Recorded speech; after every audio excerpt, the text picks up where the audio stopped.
O ministro Cássio Nunes colocou a corda no pescoço dos institutos de pesquisas eleitorais no Brasil.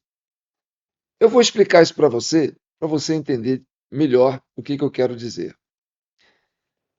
O ministro criou uma espécie de selo de qualidade, os selos de acerto para pesquisas eleitorais, formalmente batizado na minuta do projeto como selo Acurácia Eleitoral. São uma premiação honorífica proposta pelo Tribunal Superior Eleitoral para reconhecer publicamente os institutos de pesquisa cujos levantamentos divulgados na reta final das campanhas apresentarem maior proximidade, aderência com o resultado oficial das urnas. Bem, quem apresentou essa proposta ao TSE foi o ministro Cássio Nunes Marques, que é o presidente do TSE. Isso agora, em julho de 2026. A proposta visa autorizar a precisão estatística, mas gerou intensos debates entre os especialistas e empresas do setor. Agora vamos entender por que os institutos de pesquisas estão incomodados com esse selo de garantia de qualidade proposto pelo ministro Cássio Nunes. Como é que funciona? O selo considera apenas as pesquisas registradas e efetivamente divulgadas na boca de urna, dia da eleição e nos 7 dias que antecedem o pleito. Presta atenção. O selo considera apenas as pesquisas registradas e efetivamente divulgadas na boca de urna, dia da eleição e nos 7 dias que antecedem o pleito. Tem uma lei que foi criada que proíbe a divulgação de pesquisa de urna no dia da votação. Pesquisa de boca de urna. Olha, é expressamente proibido divulgar pesquisas de boca de urna antes ou durante o horário de votação. De acordo com as regras estabelecidas na Lei das Eleições, Lei número 9.504, de 1997, e normatizada pelo TSE, a divulgação do resultado desse tipo específico de levantamento só pode acontecer após o encerramento da votação em todo o país. Como é que é a regra? Os institutos de pesquisas podem colher as respostas dos eleitores na porta das sessões ao longo do dia de eleição, desde que o levantamento esteja previamente registrado na Justiça Eleitoral. A publicação dos dados na imprensa ou nas redes sociais só é liberada a partir do momento em que as urnas fecham nacionalmente, respeitando o horário de Brasília.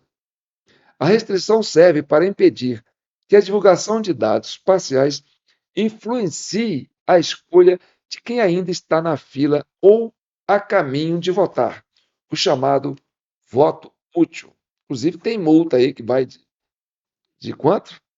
De 53 mil a 106 mil para quem divulgar isso durante a votação, que pode influenciar, entendeu?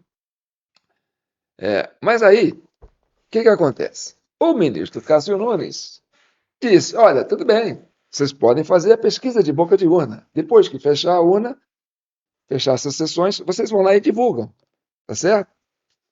E aí vamos ver quem acertou. Quem acertou, quem chegou mais perto, aquela coisa toda, vai ganhar um selo de qualidade. Agora, se você errou feio, meu amigo, você não vai ganhar selo de qualidade. Aí você vai ficar carimbado. Ou seja, você vai ser uma empresa que não merece crédito. E aí você não vai ganhar dinheiro com isso, porque você vai ficar marcado como uma empresa que está ali para fazer fake news, né? Para vender tendência, para forçar o eleitor a ir para uma determinada linha de raciocínio. Né? Geralmente são institutos pagos pelos próprios candidatos que querem fazer, né, essa mudança no eleitorado. Bem, o que os donos dos institutos falam, né? Embora o TSE defenda que a medida estimula a transparência e o aprimoramento científico, a maioria dos institutos de pesquisas representados pela Associação Brasileira de Empresas de Pesquisa, a ABEP, criticou duramente a iniciativa. Cientistas políticos e diretores de institutos apontam que pesquisas eleitorais servem para fotografar a intenção de voto no instante das entrevistas e não prever o futuro. Horas. Se você está fazendo isso, você está fazendo no dia da eleição. Você faz uma pesquisa, registra, e depois tem o voto. Você não está fazendo prevendo o futuro. Você está prevendo um instante. Se você fez uma pesquisa de boca de urna 2 dias antes, ninguém muda de voto de um dia para o outro assim, não. Entendeu? Muito, muito raro isso acontecer. Então, os cientistas políticos e diretores de institutos apontam que pesquisas eleitorais servem para fotografar a intenção de voto no instante das entrevistas e não prever o futuro. Então, é melhor nem fazer. Se é só para um instante, então não faça. Mudança de comportamento, indecisões de última hora e abstenções alteram o resultado das urnas de forma legítima, eles alegam, né? Outra coisa que eles falam, né? Há o temor de que o cedo incentive institutos menos rigorosos a ajustarem artificialmente seus números no fim da campanha apenas para acompanhar o consenso das grandes empresas e faturar o selo, o que prejudicaria a diversidade de dados. Ou seja, se tem três institutos dando um resultado parecido, os outros vão querer se aproximar dele. Então, se os três estiverem errados, você vai queimar seu filme junto? É igual pegar a cola na prova do companheiro, né? Seu companheiro está fazendo uma prova ali do lado, o seu colega de escola. Se ele não sabe, você vai colar de quem não sabe, meu amigo, você vai tirar zero na prova também, entendeu? Então, vai que o outro não está bem, bem feito. E aí, entidades declaram que exigir o acerto exato de um cenário futuro e dinâmico é desconsiderar a própria natureza estatística e metodológica do setor de pesquisa. Então, não façam. Se vocês não têm competência para fazer estatística, não façam. Não tentem dar uma de adivinhão, né? Se vocês não acreditam no próprio potencial de vocês, não façam essas pesquisas. Não é assim? Bem, por que tem essa briga nossa aqui? Eu vou falar uma coisa para vocês.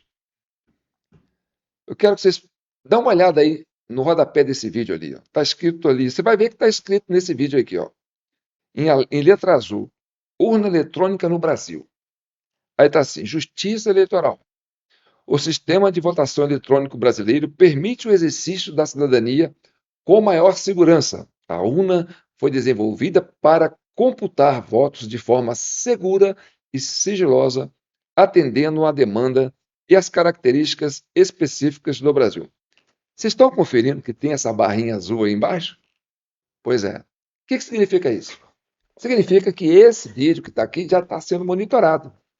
Por quê? Porque nós entramos numa zona cinzenta, que é o debate sobre a urna eletrônica. Então, de cara, eles já colocam uma chancela aí e falam assim: olha, esse vídeo já não pode ficar com tanta visibilidade assim. Por quê? Porque ele está entrando numa zona cinzenta, num debate proibido, né? Mas vamos caminhando aqui pela intenção do presidente do Tribunal Superior Eleitoral, ministro Cássio Nunes, que está querendo colocar a corda no pescoço dos institutos de pesquisas e entender por que é importante, né, a qualidade da pesquisa e o acerto, né, assertiva no voto que está aparecendo nas urnas com o que está aparecendo na pesquisa. Porque presta bem atenção. Vamos trabalhar da seguinte forma. E aí, eu estou nesse debate aqui porque eu não queria fazer esse vídeo, porque esse vídeo é polêmico, né? Mas eu tenho uma demanda dos membros da CCI que me cobram isso. Tem uma bancada na CCI que é focado nesse tema. Eles falam assim, João, não abandone a pauta, né, da contagem pública de votos. Isso é importante, é um tema importante. Nós estamos há 3 meses das eleições e essa agenda foi abandonada pela oposição. E essa é uma agenda que está, né, há muito tempo no debate político. E aí, eu vou entrar no assunto aqui que é muito complicado, mas nós vamos ter que trabalhar nisso. Apesar dessa tarja estar aí embaixo, tá certo? Nós vamos trabalhar nisso. Você sabia que a primeira proposta de colocar uma máquina de votação aconteceu, sabe quando no Brasil? Em 1932. E você sabe como é que foi isso? Quem que botou essa ideia? Da onde nasceu essa ideia de colocar uma máquina de votação para o eleitor votar? Era uma máquina que misturava é, é, caixa registradora, era um negócio mais complicado, entendeu? Não tinha eletrônica em 1932 evoluído desse ponto, não. Então, mas já tinha isso. Então, isso aconteceu no período do Getúlio Vargas, naquele governo provisório, né? Que ele deu um golpe de Estado e aí ele assumiu, né? Dissolveu o Congresso e estava governando. Queria mudar a Constituição e aí veio, né, a Revolução Constitucionalista de 1932 e ali começaram a debater essa questão, né, de garantir uma segurança no voto. Porque a preocupação do Getúlio Vargas, na época que estava assumindo uma ditadura no país, né, ele governou até 1934, era o quê? Que os mesários fraudavam as, as cédulas, falsificavam as cédulas, sumiam com cédulas, imprimiam cédulas, e que era preciso diminuir a presença humana no processo, né? A presença do homem é que era a ameaça para fazer o voto ficar, né, desconfigurado, né? Então, lá em 1932, um governo que era uma ditadura, né, que foi assumir um golpe de Estado, era um ditatorial, já tinha essa ideia de colocar uma urna, né, mecânica, uma urna, uma caixa mecânica para fazer as votações, tá certo? Mas isso não vingou e tal. Mas o princípio básico de colocar uma máquina era para o quê? Para não ter interferência humana. O mesário era o homem mais perigoso durante o processo, porque é ele que manipula os votos. Ele está ali com a mão nas cédulas. Ele está ali com a urna do lado dele. Ele está ali com o caderno de votação, com as atas de votação. Então, as atas poderiam ser alteradas, poderia acontecer de tudo. Por quê? Porque não tem uma fiscalização muito efetiva dos partidos políticos, pela própria precariedade dos partidos políticos no Brasil, né, que não são, pessoas não são muito engajadas. Então aconteceu isso em 1932. Mas aí, outra vez, apareceu essa ideia, né, de, de urna eletrônica, que foi em 1950 alguma coisa, entendeu? Em 1950 alguma coisa apareceu essa ideia. Mas foi só em 1995 e que foi sancionada a Lei 9.100 de 1995, que instituiu legalmente o voto eletrônico. 95. Então nós estamos falando 95, 2005, 2015, 2025, há 30 anos atrás, a lei foi legitimada. Por quê? Para ficar livre da manipulação do ser humano, do homem, da mulher, do mesário.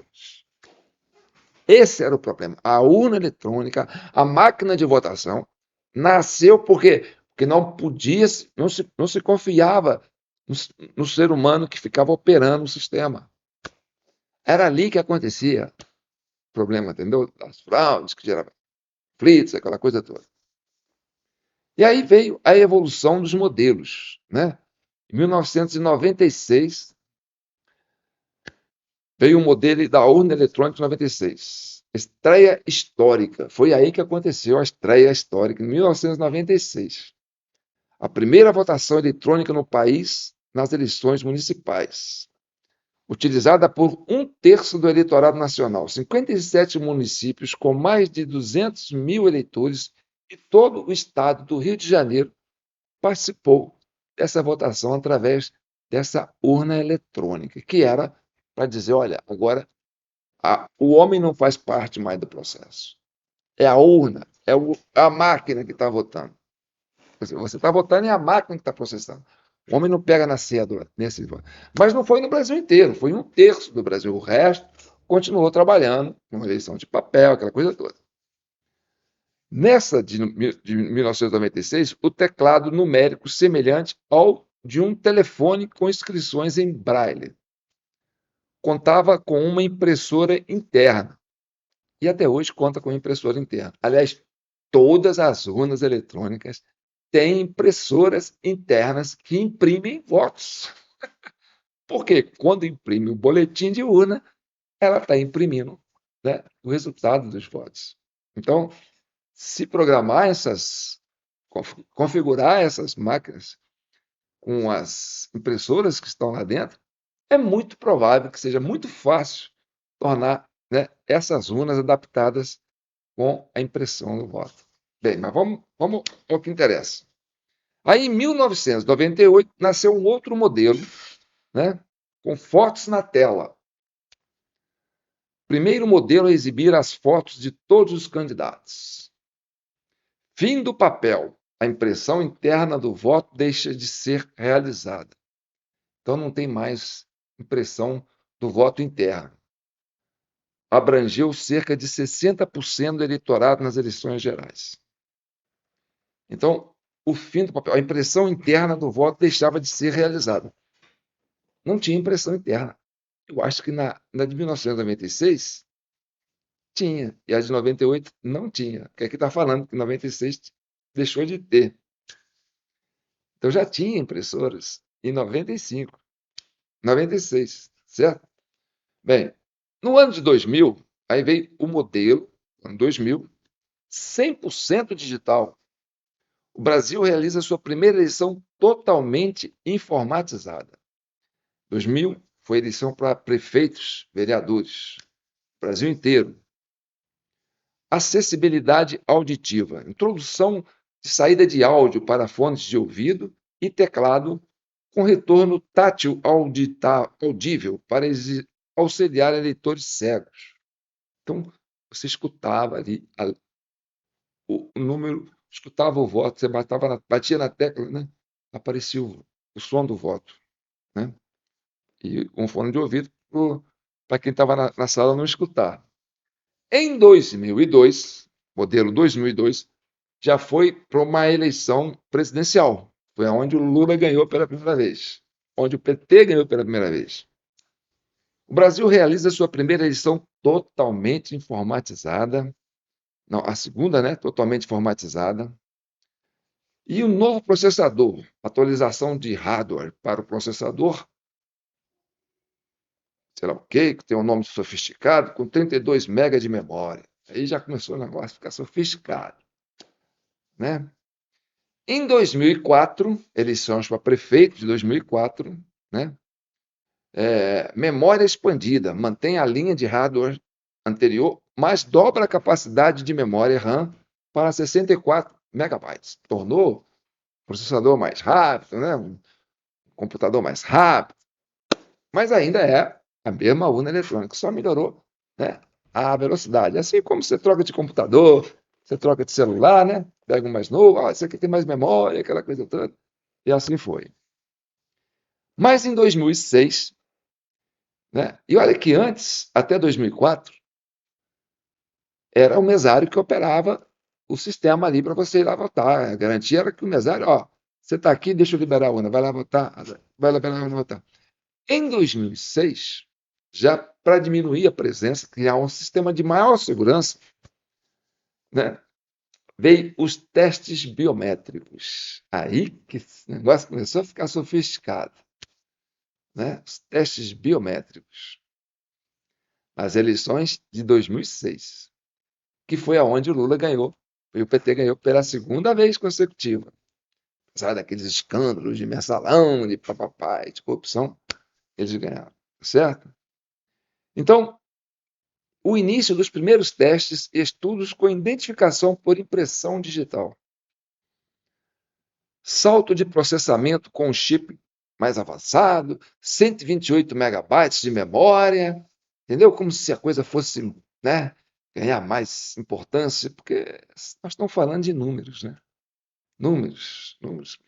Coisa que um DOS, quem conhece internet sabe, computador sabe, o sistema DOS faz. Não tem quase memória nenhuma, não precisa de estudo de memória. Mas tudo bem, né? Vamos lá, colocar memória, né? Vai aparecer um videozinho lá dentro, quem sabe vai aparecer um videozinho, né? O candidato pedindo seu voto dentro da urna, aquela coisa toda, né? Com a memória dessa, dá para você colocar até vídeo, na hora que apareceu o Lula lá, companheiros e companheiras, eu estou aqui, votem em mim. Tipo assim, né? Então, eu não acho que 128 megas de memória seria algo surpreendente para uma coisa tão pequena. Mas tudo bem. Aí veio o modelo de 2008, modelo E 2008, a estreia da biometria, implementação oficial da identificação biométrica do eleitor em caráter piloto em alguns municípios, tá certo?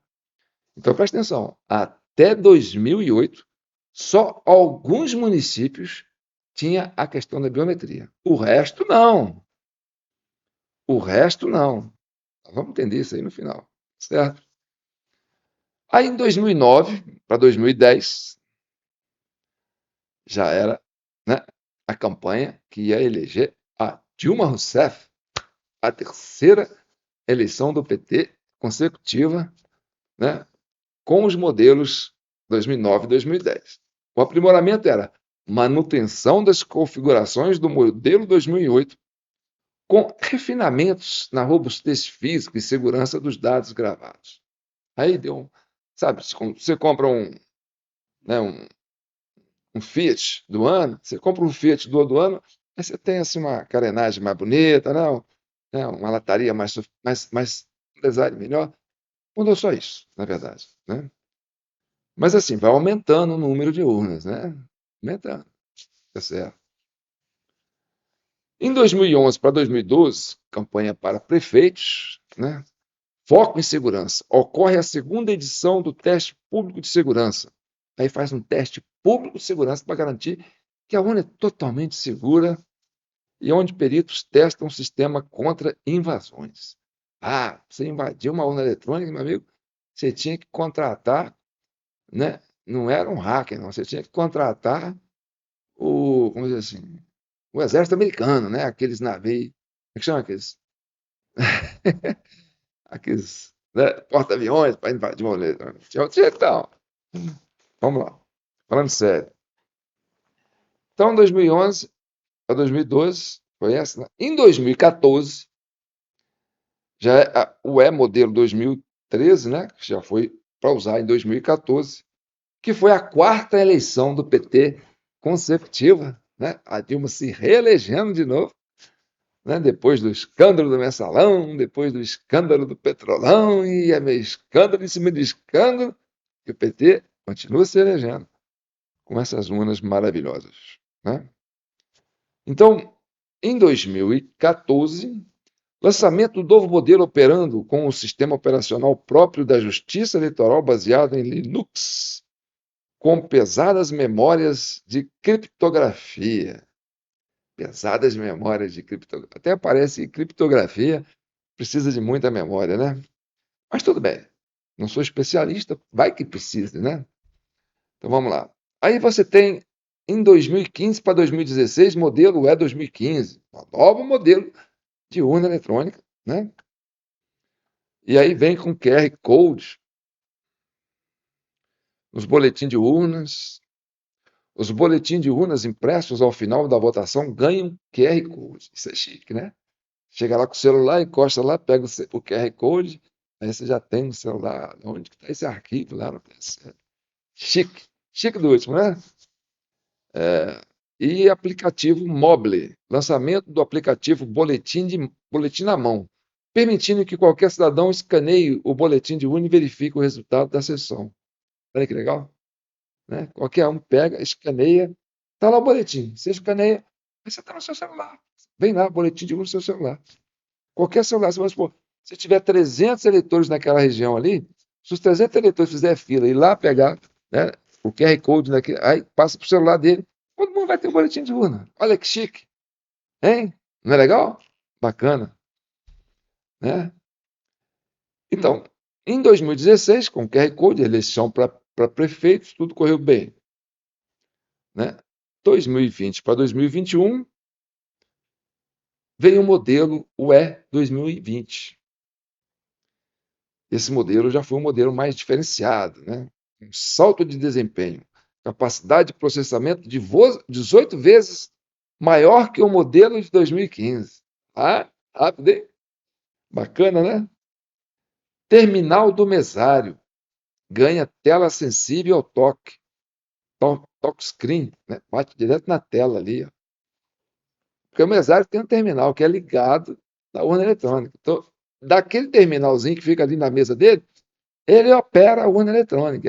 É dali que a urna abre, é dali que a urna fecha, é dali que o eleitor é cadastrado para poder votar, entendeu? Aquele aparelhinho que fica na mão do mesário ali em cima da mesa.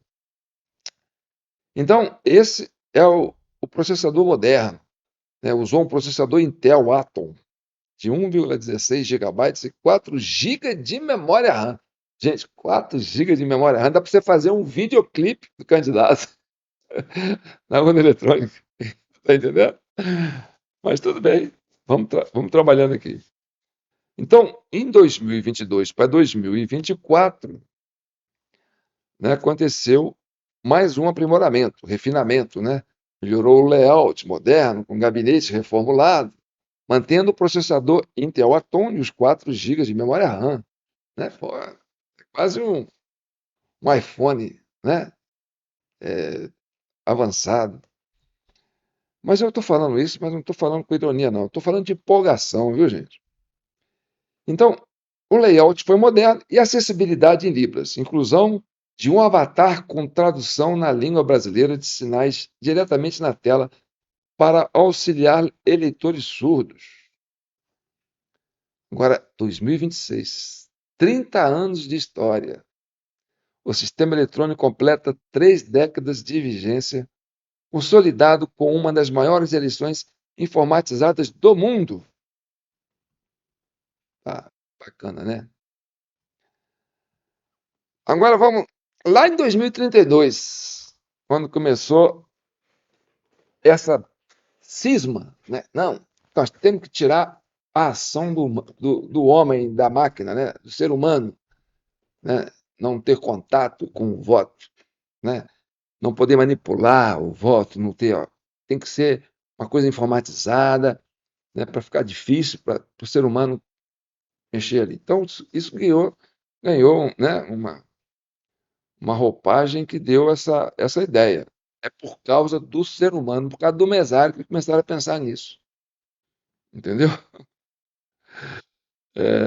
Agora, o que eu queria falar para vocês? É, então, essa coisa da biometria que foi introduzida, a alegação é que é para dar uma camada a mais de segurança, né? Porque a biometria é a impressão da sua digital, né? Você cadastra a sua digital. E aí você tem a sua biometria, e aí sua digital é única, né? Por exemplo, se acontece um crime lá, eles vão catar a digital de quem fez o crime. E aí joga lá no sistema, ó, quem fez o crime foi fulano de tal. Por quê? Porque a digital dele estava lá, entendeu? Então, a digital, ela é um processo bastante interessante. Mas presta atenção, no Brasil existem aproximadamente 18 milhões de eleitores sem biometria cadastrada para as eleições de 2026. 18 milhões de eleitores não têm biometria, gente. Isso significa que o fato de você ter a biometria cadastrada e não ter a biometria cadastrada, tanto faz, qualquer um vota. Então, essa camada de proteção da biometria acaba de ser, né, desqualificada quando você tem 18 milhões de eleitores que votam sem biometria. A desculpa que o TSE dá é que, com o fechamento oficial do cadastro eleitoral realizado em maio de 2026, o Tribunal Superior Eleitoral consolidou os números finais do eleitorado apto para o pleito de outubro. Total, 158 milhões de eleitores aptos para votar, né? Mas, com biometria cadastrada, apenas 140 milhões, o equivalente a 88,78% do eleitorado. Então, você tem, sem biometria registrada, 18 milhões, cerca de 11,22% do eleitorado. 18 milhões costuma ser eleitor de muitos países, se bobear aqui da América, né, Central, da América do Sul, deve ter um país que tem 18 milhões de eleitores apenas. Nós temos 18 milhões de eleitores sem biometria. Mas você pergunta, e ele vota a si mesmo? Ele vota. Quem não tem biometria cadastrada poderá votar normalmente nas eleições de 2026, desde que o título do eleitor esteja em situação regular junto à Justiça Eleitoral. Ou seja, biometria serviu para porcaria nenhuma, porque se você vota sem biometria, né, é a mesma coisa de dizer que a biometria não é uma camada de proteção, pelo menos para 11,22% da população, que vai passar a votar, né, vai continuar votando sem essa camada de proteção, que é a biometria. Então, esse contingente que vota sem biometria, né, eles precisam o quê? Aí você fala, o que muda no dia da votação, para quem não tem biometria? Serão identificados pelas digitais na urna eletrônica e ficam dispensados de assinar o caderno físico de votação. Quem? Eleitores com biometria. Então, se você tem biometria, seu dedo foi identificado, você não precisa assinar o caderno físico de votação. Você está entendendo? A simples digital sua confirmou que você esteve ali e que o seu voto foi computado na urna eletrônica. Através do reconhecimento do seu título, né? O mesário pegou, olha, seu título fala que você é dessa sessão aqui, então tá bom, coloca sua digital aí. Funcionou? Então tá bom, vou liberar a urna lá, você vai lá votar. Então tá bem. Essa camada de proteção vale para quem tem a biometria. Mas quem não tem a biometria, os eleitores sem biometrias precisam obrigatoriamente apresentar um documento oficial com foto, como RG, CNH ou passaporte, porque o título de eleitor não tem foto, né? Para os mesários e deverão assinar o caderno impresso de votação antes de se dirigirem à cabine. Então, o eleitor que não tem biometria, esses 18 milhões de eleitores, tem que levar o título eleitoral e tem que levar a carteira de motorista, né? Ou tem que levar, né, um passaporte ou a sua carteira de identidade para fazer assim, olha, sou eu que estou aqui, ó, sou eu que estou aqui. Posso votar? Pode. Então vai. Mas como é que ele vai votar? Quem vai abrir a urna para ele votar? Quem vai explorar essa camada de segurança que é destinada a quem tem biometria? Porque a biometria é usada para dar uma segurança, né? Para que ninguém vote no lugar daquela pessoa. Mas e aquele cara que não tem biometria? Vai votar do mesmo jeito. E como é que a urna vai abrir para ele? Ah, aí que é o problema. O mesário coloca a sua digital do próprio mesário, quando ele começa a fazer o processo de colocar a urna para funcionar, ele registra a sua digital, a digital do presidente da mesa, do vice-presidente da sessão eleitoral, do presidente da sessão e do secretário. Os quatro operadores daquela sessão cadastram a sua digital de forma inversa. Por exemplo, vocês estão aqui sentados na frente daquele monitorzinho, né? Aquele terminal, eles não colocam a digital deles assim para cadastrar, não. Eles colocam a digital deles assim, na posição do eleitor, como o eleitor vota, entendeu? O eleitor coloca a digital dele assim, então o mesário ele faz assim para cadastrar a digital dele. Ele inverte assim, ele não coloca assim, ele coloca assim, ó. Vendo? Ele na posição, né? Cabeça para baixo, né? O eleitor vai lá, coloca o dedo de cabeça para cima. O mesário coloca o dedo de cabeça para baixo, né? Para ficar na posição do eleitor. Tá bom. O que acontece é que esse mesário, quando ele coloca a sua digital, ele consegue quebrar essa camada de segurança para o eleitor que não tem biometria votar. E aí nós estamos em 1932, quando se pensou em criar uma máquina de votação para ficar livre do mesário que estava fazendo gambiarra lá, né? Estava adulterando as atas, estava assumindo com cédulas, estava colocando cédulas a mais, aquela coisa toda, né? Mas aí você tem ainda esse problema que o mesário tem autonomia para entrar na sua urna eletrônica, né? E abrir a urna com a sua digital. Então, esses 18 milhões de eleitores só vão poder votar porque o homem, o ser humano, ainda tem a interferência no processo eleitoral nessas circunstâncias. Aí você fala, mas o voto impresso resolve, João? Resolve até que ponto? Né?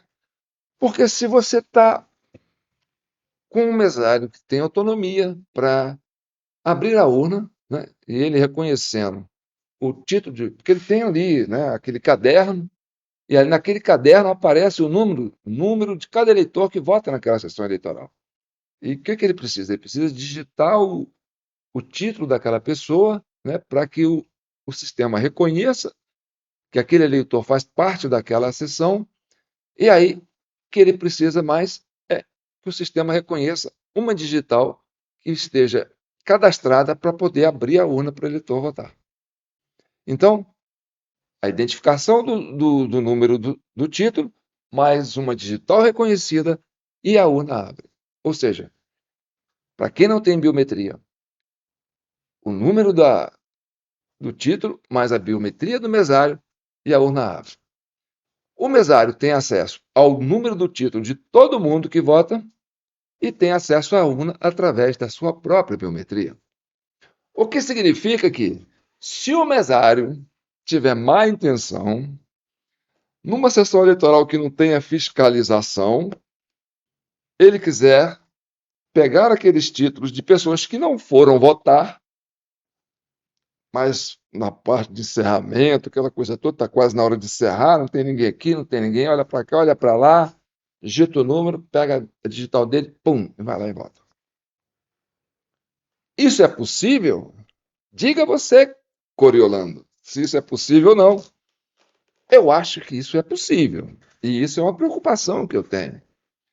Então, se ainda que o voto seja impresso, se esse mesário conseguir fazer 30 votos com a digital dele, esses 30 votos serão impressos.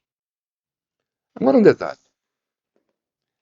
Segundo a regra, né, quem não tem biometria não precisa assinar que esteve ali na sessão eleitoral. Porque a sua biometria, né, autorizou você a votar e o seu voto foi registrado. Então, automaticamente, o seu título eleitoral reconheceu que você esteve ali. Por quê? Porque o seu voto foi operado de acordo com o seu número eleitoral. Mas quando a pessoa não esteve ali e o mesário vai lá e posta a digital dele e vota no lugar daquele que não esteve ali, esse que não esteve ali vai estar na mesma condição daquele que esteve. Por quê? Porque tanto aquele que esteve como aquele que não esteve e alguém votou no lugar dele, não precisou assinar. Então, o mesário fica desobrigado de falsificar a assinatura daqueles que provavelmente, ou talvez, ele tenha essa facilidade de votar no lugar dessa pessoa. ainda que fossem impressos esses votos todos, que não daria para dizer se foi do mesário, se foi do eleitor. Então, a impressão do voto tem lá a sua segurança para você fazer uma comparação de quem votou na urna com quem votou eletronicamente. Mas você não consegue dizer quantos os votos aquele mesário conseguiu fazer através de burlar o sistema da biometria. Tá certo? Agora vamos para o lado da pesquisa e por que as pesquisas complicam a vida dos institutos numa situação dessa. Imagine se você tem uma sessão eleitoral com 400 eleitores. E aí você põe um agente de uma pesquisa na porta ali da sessão eleitoral, né? A hora que o cara sai, ele vai fazer o que? Fazer uma pesquisa aqui. Em que você votou? Você pode falar? Votei em fulano de tal. Ah, tá bom, fulano de tal. Aí o outro sai, em quem você votou? Pode falar? Votei em fulano de tal. Aí vai perguntando, entendeu? Aí acabou os 400 pessoas, né? Fechou a sessão eleitoral. O que aconteceu? Não apareceram os 400 eleitores para votar. Muitos não foram votar, porque não gostou do candidato, a rejeição de um é alta, a rejeição do outro é alta, não quero votar em ninguém, e eu não preciso votar, e a multa é R$ 3, sei lá o que, eles nem me cobram, entendeu? Se me cobrar, eu vou lá, pago R$ 3, é mais barato do que a condução de ônibus que eu vou gastar para ir lá votar, vou perder um feriado, vou perder um domingo por causa disso, por uma chateação, para votar em que eu não quero, enfim, a abstenção acontece. Então você tem ali a pesquisa eleitoral da boca de urna que vai falar, bem, apareceram 180 dos 400 eleitores. O resto não apareceu. E aí você faz a estatística. Ó, desses 180, tantos votaram nesse, tantos votaram nesse e tantos votaram nesse. Aí você fala, pô, eu tenho aqui o resultado da boca de urna certeiro, porque quem votou me falou em quem ele votou. É lógico que ele quer falar, ele quer que o candidato dele ganhe, ele vai falar, eu votei nesse candidato. Então, quando o cara vai postar a mostrar o resultado da pesquisa de boca de urna, olha aqui, esse aqui teve tantos votos, esse aqui teve tantos, esse teve tantos. Mas na hora que foi apurar, deu um resultado diferente da boca de urna. Ah, mas aquele voto apareceu na pesquisa, aquele eleitor, aquele candidato apareceu com 20% dos votos naquela sessão eleitoral, na pesquisa de boca de urna. Mas depois que abriu a urna, ele apareceu com 30%. Aumentou 10%. Da onde que veio esses 10%? Porque o mesário não vai lá participar da pesquisa. Então, se o mesário votou 10 vezes lá num candidato, esses 10 votos não vai ser computado na boca de urna. Entendeu?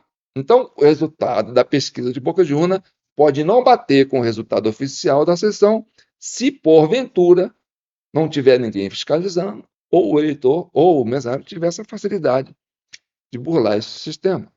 Porque desde 1932 já se pensava nisso. Olha, temos que ficar livre da manipulação humana durante o processo. Porque é essa turma que faz o escravo. Bem, eu deixei esse raciocínio aqui porque essa é uma exigência, né, que me cobram aqui. Os pessoal da Comissão Cidadã de Crédito, eles são bravos, cara. Eles falam, João, você tem que falar sobre isso. Nós estamos há 3 meses das eleições. E olha, a instabilidade política no Brasil está focada em cima dessa insegurança, né, da desconfiança do sistema. Então, eu digo para você com toda a minha certeza do mundo: não existe sistema seguro, não existe, por mais que você diga, é seguro, não é. Tem um ditado que se fala aqui, né, em Minas Gerais, que é o seguinte: o gado só engorda com o olho do dono. Se você colocar funcionário lá e sai de perto, o gado emagrece. Por quê? Porque a turma não vai cuidar do gado. Só cuida se você estiver olhando. Mesma coisa eu digo, se o PL, se a oposição, né, quiser fazer uma fiscalização para olhar, né, para ver se o gado vai engordar mesmo, tem que colocar fiscais em todas as sessões eleitorais para observar essa fragilidade do sistema e colar os olhos no mesário. Porque é a manipulação humana que coloca a coisa na fragilidade. Tá certo? Então, nós estamos preocupados com muita coisa, e escândalo aqui, escândalo ali, aquela coisa toda, oposição, situação, polarização. Mas esse problema está fora da agenda. A segurança do sistema da urna eletrônica é uma coisa importante para quem quer estabilidade política desse país. Então nós não podemos fugir desse debate. Ele é importante, ele é fundamental, porque desde 2014 para cá, com a quarta eleição consecutiva do PT, o Brasil entrou numa espiral de insegurança jurídica, insegurança política, insegurança institucional por causa dessa fragilidade do sistema. Isso é o princípio, o meio e o fim de toda a nossa crise que está acontecendo no país atualmente. Entendeu? Confiar demais e não deixar ver o gado engordar. Tá certo? E outra coisa, só para terminar, a indústria do escândalo, ela alimenta esse processo que eu estou dizendo. Quanto mais você cria escândalo, quando eu digo uma vez, olha, o PT se alimenta de escândalo para ganhar a eleição. Por quê? Porque quando você cria muito escândalo, você vai criando indignação no eleitor. Ele vai ficando descontente, desacreditado, né? Ele desanimado com a democracia. Ele fala, não adianta eu votar, é tudo ladrão, é tudo vagabundo, e papapá, eu vou lá votar, depois que o cara chegar lá, muda tudo. O que acontece? Aumenta o número de pessoas que não vão votar e diminui o número de pessoas que vão votar. Então, esse espaço de quem não foi votar, que é a abstenção, entendeu? É onde fica a margem de manobra para essa fragilidade do sistema eleitoral ser acionada. Vota no lugar daquele que não foi votar. Você está entendendo? Porque não tem fiscal para olhar.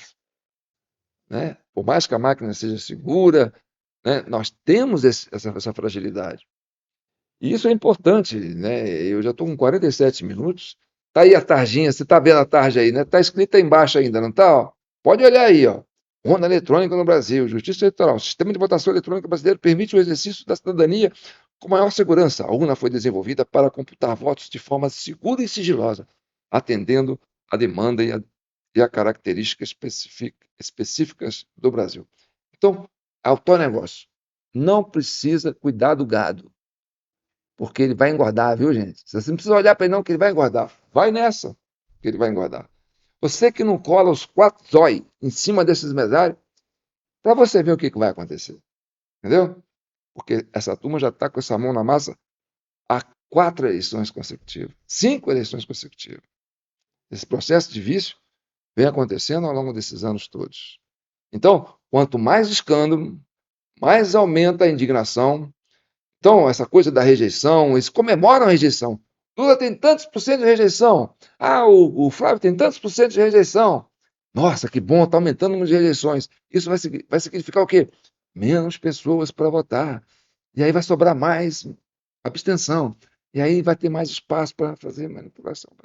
E aí você entende a nossa preocupação. Tá certo? Eu espero que eu tenha satisfeito a sua opinião. Embora esse vídeo não vai ter muita visualização, porque ele vai estar carimbado pela Justiça Eleitoral, porque nossa eleição é segura, essas urnas são impecáveis. Tá bom? Tá bom, deixa o seu comentário e eu deixo essa minha opinião para vocês. Eu sou João Paulo Guimarães, estou falando direto de São João do Rei, capital brasileira da liberdade, aqui é Minas. E Minas é um estado de espírito, libertas, ainda que tardia, é o lema da nossa bandeira. Esse é o vídeo 1036. A gente vai no X, que nós somos pobres, mas conseguimos comprar um microfone novo. Vocês estão vendo que eu estou com mais desenvoltura aqui para falar, né? Pois é, eu mudei o microfonezinho aqui para ver se ficou bom. E fala no final, se você acompanhou até aqui, se você está satisfeito com esse áudio, tá certo? E com essa coisa de eu ficar com a mão para lá e para cá, né? Mais à vontade para poder falar com vocês, tá bom? Então, pensem com carinho. Democracia é participação, tá certo? Não se ganha, não se perde se você não tiver vontade e de estar presente durante o processo eleitoral. Então, se você quer uma eleição segura, se credencie, né? Procure o partido do candidato que você quer votar e fale para ele assim: eu quero trabalhar de mesário. De mesário eles vão deixar porque já está tudo carimbado, né? Tudo cadeira já cativa. Mas eu quero trabalhar de fiscal, quero ficar de olho nesse cara, quero ver se ele vai fazer direitinho. Porque desde 1932 o Brasil já tem esse ranço com essa turma. Entendeu? Então tá bom. Fique com Deus. E obrigado pelos Pix, aqueles que mandaram até agora, tá certo?